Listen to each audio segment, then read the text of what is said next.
والذین یکنزون الذہب والفدۃ ولا ینفقونہا فی سبیل اللہ فبشرہم بعذاب علیم یوم یحمى علیہا فی نار جہنم فتکوی بہا جباہہم وجنوبہم وظہورہم ھذا ما کنزتم لانفسکم فذوقوا ما کنتم تکنزون۔ رب کا قرآن ہے، جب لوگ ذخیرہ اندوزی کی کیفیت کو اختیار کر لیتے ہیں، جس وقت لوگ مارے مارے پھر رہے ہوں کہ انہیں اشیاء خورد و نوش دستیاب ہو جائیں،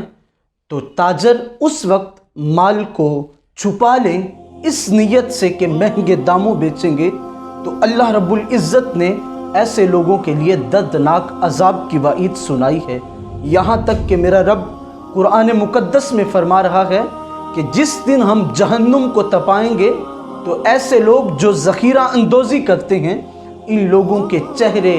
کروٹیں اور پیٹھوں کو ہم داغیں گے اور ساتھ یہ کہیں گے ھذا ما کنزتم لانفسکم، یہ وہی کچھ ہے جو تم نے دنیا میں ذخیرہ اندوزی کر رکھی تھی، یہ اسی کا عذاب تمہیں چکھایا جا رہا ہے۔ حضور علیہ الصلاۃ والتسلیم کا فرمان ہے، جس قوم میں یہ کیفیت پیدا ہو جائے کہ جب لوگ مارے مارے پھر رہے ہوں تو اس وقت تاجر مال کو اکٹھا کر کے رکھ لیں، چھپا لیں تاکہ زیادہ سے زیادہ نفع حاصل کریں گے، تو اللہ رب العزت پھر ایسی قوم میں کوڑ اور برس جیسی بیماریوں کو ڈال دیا کرتا ہے۔ یار دیکھو، جائز نفع تو اسلام بھی حکم دیتا ہے تم لوگ، یہ جو حد سے تجاوز کرنے والا نفع وصول کر رہے ہیں اس وقت تاجر، دیکھیں اگر چائنا کے اندر یہ وبا کی ابتدا ہوئی ہے تو اس کی ایک ہی توجہ تھی کہ ان لوگوں نے حرام خوری شروع کر دی تھی، وہ چیزیں کھانا شروع کر دیں جو اللہ رب العزت نے انسان کے لیے نقصان دہ قرار دی ہیں۔ اور آج ہم دیکھیں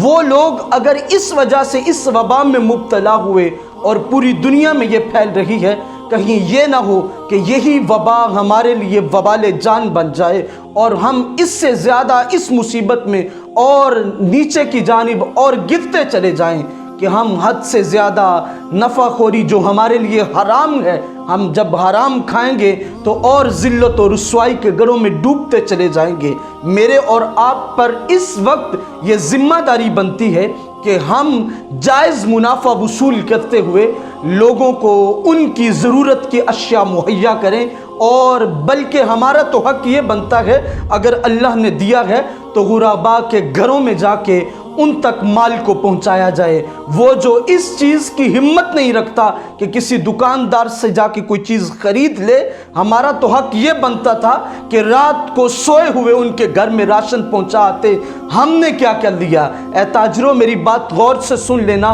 ہم نے تو یہ کر لیا کہ ہم نے لوگوں کا مال جو ان کے پاس تھا وہ بھی ان کی جیبوں سے نکلوانا شروع کر دیا، کہیں یہ نہ ہو اس وجہ سے ہم پہ میرے رب کا عذاب اور آ جائے، ہم اور مصیبتوں میں پھنستے چلے جائیں اور ہمارا کوئی بھی پوچھنے والا حال نہ ہو، تو ہم اس مصیبت میں پڑیں۔ اس سے قبل ہمیں اللہ کے حضور توبہ و استغفار بھی کرنی ہوگی اور رب کے حضور معافی طلب کر کے یہ کہنا ہوگا مولا پہلے جو کچھ ہے یہ ہماری بد اعمالیوں کی وجہ سے ہے، ہم تیرے ساتھ عہد مصمم کرتے ہیں کہ آج کے بعد ہم حد سے تجاوز نہیں کریں گے۔ دیکھیے گا میرا رب اس کے سبب ان وباؤں سے ہمیں پناہ عطا فرما دے گا۔